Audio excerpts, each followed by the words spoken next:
ಗುರೂಜಿ ಮುಂದಿನ ರಾಶಿ ಕುಂಭ. ಇದು ಬಹಳ ಕುತೂಹಲ ಇರುವಂತಹ ರಾಶಿ. ಯಾಕೆಂದ್ರೆ ಇಲ್ಲಿವರೆಗೂ ಕೂಡ ಸಾಡೆ ಸಾತಿ ಕಾಟ ಏನಿದೆ ಬಹಳ ಉತ್ತುಂಗದಲ್ಲಿತ್ತು. ಬಟ್ ಈಗ ಸ್ವಲ್ಪ 2025ರಲ್ಲಿ ತಗ್ಗುತ್ತೆ ಅಂತ ಅವತ್ತು ನೀವು ಕೂಡ ಹೇಳಿದ್ರಿ. ಬಟ್ ಈ ಮಕರ ಸಂಕ್ರಾಂತಿಯ ಭವಿಷ್ಯ ಹೇಗಿರುತ್ತೆ ಕುಂಭ ರಾಶಿಯವರಿಗೆ? ನೋಡಿ ಸಾಮಾನ್ಯವಾಗಿ ಕುಂಭರಾಶಿ ಅಂತ ಹೇಳಿದ್ರೆ ರವಿ 12ನೇ ಮನೆ ವ್ಯಯಸ್ಥಾನದಲ್ಲಿ ಇರ್ತಾನೆ ಅಂತ ಹೇಳುತ್ತೆ. ಈ ವ್ಯಯಸ್ಥಾನದಲ್ಲಿ ಇತ್ತು ಅಂತ ಹೇಳಿದ್ರೆ ತಂದೆ ಮಗಳಿಂದ ಅಥವಾ ಮಗನ ವಿಚಾರದಲ್ಲಿ ದೂರ ಆಗುವಂಥ ಸಾಧ್ಯತೆ ಇರುತ್ತೆ. ಅಂದರೆ ನಾವು ಜಾತಕದ ಕುಂಡ್ಲಿಯಲ್ಲಿ ಲೆಕ್ಕಾಚಾರ ಮಾಡ್ತೀವಿ. 12ನೇ ಮನೆಯಲ್ಲಿ ಇರುವಂತಹ ಗ್ರಹಗಳಿಂದ ಏನು ಫಲಗಳನ್ನು ಪಡ್ಕೊಳ್ಬಹುದು ಅನ್ನೋವಂಥದ್ದು ಒಂದು ಲೆಕ್ಕಾಚಾರ ಇರುತ್ತೆ. 12ನೇ ಮನೆಯಲ್ಲಿದ್ದರೆ ವ್ಯಯ, ಖರ್ಚುಗಳು, ಬೇಡವಾದಂಥ ಸಮಸ್ಯೆಗಳು ಅಂತ ಅನ್ಕೊಂತೀವಿ. ಆದರೆ 12ನೇ ಮನೆಯಲ್ಲಿರುವಂಥ ಗ್ರಹಗಳಿಂದ ನಮಗೆ ಉತ್ತಮವಾದಂಥ ಫಲಗಳನ್ನು ಪಡ್ಕೊಳ್ಬಹುದು ಅನ್ನುವಂಥದ್ದನ್ನು ಜ್ಯೋತಿಷದಲ್ಲಿ ಕಾಣಬಹುದು. ಏನಪ್ಪ ಅಂತ ಹೇಳಿದ್ರೆ ನಾವು ಬಹಳ ಜನ ಕೇಳ್ತಾ ಇರ್ತಾರೆ, ಗುರುಗಳೇ ನಾವು ಕೆಲಸ ವಿದೇಶದಲ್ಲಿ ಅಬ್ರಾಡ್ ಅಂತ ಬೇರೆ ಬೇರೆ ದೇಶಗಳಲ್ಲಿ ಕೆಲಸ ಮಾಡಬೇಕು ಅಂತ ಪ್ರಯತ್ನ ಮಾಡ್ತಾ ಇದ್ದೀವಿ. ನನ್ನ ಜಾತಕದಲ್ಲಿ ವಿದೇಶದಲ್ಲಿ ಹೋಗಿ ಕೆಲಸ ಮಾಡುವಂಥ ಸಾಧ್ಯತೆ ಇದೆಯಾ ನೋಡಿ ಲೆಕ್ಕಾಚಾರ ಮಾಡಿ ಅಂತ ಹೇಳ್ತಾ ಇರ್ತಾರೆ.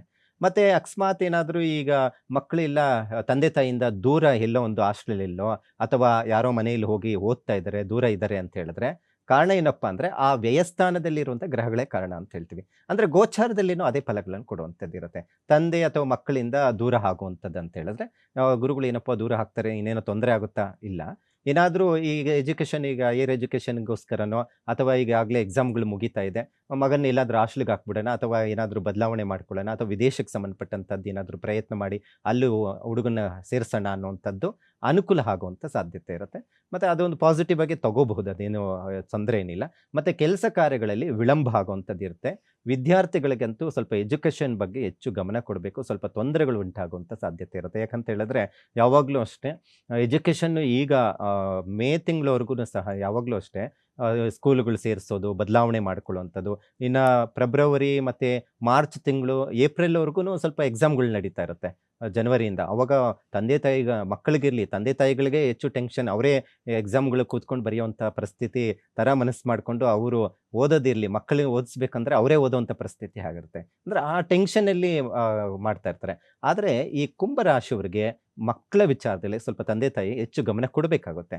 ಯಾಕಂತ ಹೇಳಿದ್ರೆ ಈಗ ಎಕ್ಸಾಮ್ಗಳೆಲ್ಲ ಪ್ರಾರಂಭ ಆಗ್ತಾ ಇರೋದ್ರಿಂದ ಸ್ವಲ್ಪ ಎಜುಕೇಷನ್ ಬಗ್ಗೆ ಹೆಚ್ಚು ಒಲವು ಕೊಡೋದ್ರಿಂದ ಯಾವುದೇ ರೀತಿ ತೊಂದರೆ ಇದಿಲ್ಲ. ಸುಮ್ಮನೆ ಓದ್ಕೊಂತಾನೆ ಬಿಡು ಅಂತ ಏನಾದರೂ ಬಿಟ್ಟರೆ ಸ್ವಲ್ಪ ಸಮಸ್ಯೆ ಆಗುತ್ತೆ. ಟ್ಯೂಷನ್ ಕಳಿಸೋದು ಅಥವಾ ನೀವೇ ಹೇಳ್ಕೊಡುವಂಥದ್ದು ಅಥವಾ ಎಲ್ಲಿ ಸ್ಕೂಲ್ಗೆ ಹೋಗ್ತಾ ಇದ್ದಾನೆ ಅಥವಾ ಯಾರ ಜೊತೆ ಸ್ನೇಹಿತ ಇದ್ದಾನೆ ಈಗೆಲ್ಲ. ಯಾಕಂತ ಹೇಳಿದ್ರೆ ಶನಿ ಜನ್ಮದಲ್ಲಿದ್ದಾಗ ಕೆಟ್ಟು ಮಾರ್ಗಗಳನ್ನು ಹಿಡಿಸ್ತಾನೆ ಅಂತ ಹೇಳುತ್ತೆ. ಅಂತ ಹೇಳಿದ್ರೆ ದುರಭ್ಯಾಸಗಳನ್ನು ಕಲಿಯುವಂಥದ್ದು ಮತ್ತು ಇನ್ಯಾರಿಂದನೋ ತೊಂದರೆ ಮಾಡ್ಕೊಳ್ಳೋದು. ಈಗ ಚಿಕ್ಕ ಹುಡುಗನ ಸೈಕಲ್ ಎತ್ಕೊಂಡು ಬೀಳುವಂಥದ್ದು, ಏಟ್ ಮಾಡ್ಕೊಳ್ಳೋದು, ಎಕ್ಸಾಮ್ಗೆ ಆಗದಿರಾ ಹೋಗೋಕ್ಕಾಗ್ದಿರಾ ಆಗೋದು, ಈ ಥರ ಪ್ರಾಬ್ಲಮ್ ಬರುವಂಥದ್ದು ಇರುತ್ತೆ. ಅದಕ್ಕೆ ನಾವು ಹೆಚ್ಚಿನ ಮಟ್ಟಿಗೆ ವಿದ್ಯಾಭ್ಯಾಸದಲ್ಲಿ ಒಳ್ಳೆ ಓದೋವಂಥ ಹುಡುಗನಿಗೂ ತೊಂದರೆ ಆಗಬಹುದು.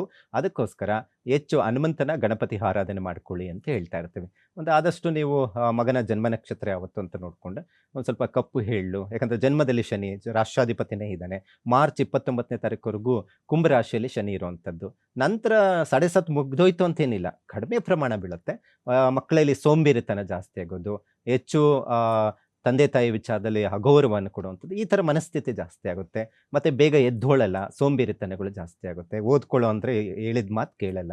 ಈ ಥರ ಪ್ರಾಬ್ಲಮನ್ನು ನಿವಾರಣೆ ಮಾಡೋದಕ್ಕೆ ಹನುಮಂತನ ಆರಾಧನೆ ಮಾಡ್ಕೊಳ್ಳೋದು ಭಾಳ ಒಳ್ಳೆಯದು.